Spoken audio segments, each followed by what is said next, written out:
ওয়া রাহমাতুল্লাহ।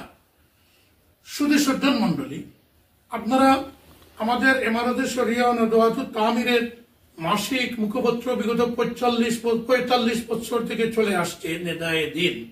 যারা নেদায়ে দিন পড়ে থাকেন দেখবেন আমরা নেদায়ে দিনে কয়েক বছর থেকে আমাদের ওয়াজ মাহফিলগুলো কিছু সংস্কার আনার আমরা চেষ্টা করছি এবং বিশেষভাবে এখন ফেব্রুয়ারি মাস বিভিন্ন কম্পিটিটিভ পরীক্ষা, অ্যানুয়াল পরীক্ষা, ফাইনাল পরীক্ষা মৌসুম। আমরা নেদায়ে দিনে বারবার অনুরোধ করি পরীক্ষার মৌসুমে যেন পারতপক্ষে কোনো ওয়াজ মাহফিলের তারিখ ধার্য করা না হয়। যদি আগে থেকে হয়ে থাকে তাহলে ওই তারিখে এই উপরে মাইকের লাউডস্পিকার দিয়ে ছাত্রদের পড়াশোনায় অসুবিধা যাতে ঘটানো না হয় তৎপ্রতি বিশেষ সতর্ক থাকার জন্য আমরা বিনম্রভাবে আহ্বান জানাই, অনুরোধ করি। এবারও আমরা আহ্বান জানাচ্ছি, এবার দেখছি অনেক ওয়াজ চলছে, যারা আগে থেকে তারিখ ধার্য করে নিয়েছেন তাদের কাছে আমাদের বিনম্র অনুরোধ, আমাদের ছাত্রছাত্রীদের, স্কুল কলেজ মাদ্রাসার ছাত্রছাত্রীদের পড়ায় যাতে ব্যাঘাত না হয়, পরীক্ষায় যাতে ব্যাঘাত না হয়, ডায়াবেটিস এবং অন্যান্য রোগীর যাতে কষ্ট না হয়, এই জন্য গাছের উপরে টাওয়ার নির্মাণ করে মাইকের লাউডস্পিকার উপরে না দেওয়ার জন্য আমরা বিনীতভাবে আরজ করছি। এবং এমনকি এই মৌসুমে কোনো ধরনের লাউডস্পিকার ব্যবহার না করে যদি মানুষ কম হন তাহলে উইদাউট মাইক বেঁধে রেখে, আর যদি কিছু মানুষ হন মানুষের বক্তার বা ওয়াইজের কথা শুনতে অসুবিধা হয় তাহলে সাউন্ড বক্সের মাধ্যমে, যাতে ঘরের মধ্যে প্যান্ডেলের মধ্যে আওয়াজটা সীমাবদ্ধ থাকে, এই ব্যবস্থা করার জন্য অনুরোধ করছি। কারণ মানুষকে কষ্ট দেওয়া গুনাহ হয়ে যায়, মানুষের পড়ার ক্ষতি করা এটা একটা বিরাট কষ্ট। এবং একটা মার্ক যদি আমাদের এই ওয়াজের মাইকের কারণে ছাত্রদের নষ্ট হয় এর জন্য আমরা দায়ী থাকব। সুতরাং আমরা উলামায়ে কেরামের প্রতি, উদ্যোক্তাদের প্রতি, সকলের প্রতি অনুরোধ রাখছি যাতে মাইক ব্যবহার করে আমাদের ছাত্রছাত্রীদের পড়ায় ব্যাঘাত না করি। তাছাড়া আগামী রাত্রে 9টার পরে যেন টোটালি মাইক বন্ধ করে দেওয়া হয়।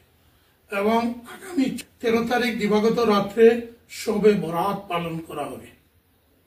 সেই শবে বরাত উপলক্ষে বিভিন্ন মসজিদে ওয়াজের নামে, শবে বরাতের নামে অধিক মাইক ব্যবহার করে আমাদের ছাত্রছাত্রীদের পড়ায় ব্যাঘাত করা হয় এবং রোগীদের অসুবিধার সৃষ্টি করা হয়।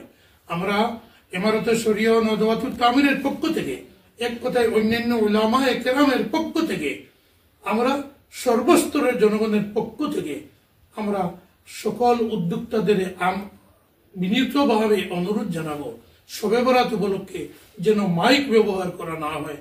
যদি একান্ত করতে হয় সাউন্ড বক্সের উপর যেন ভরসা রাখা হয়।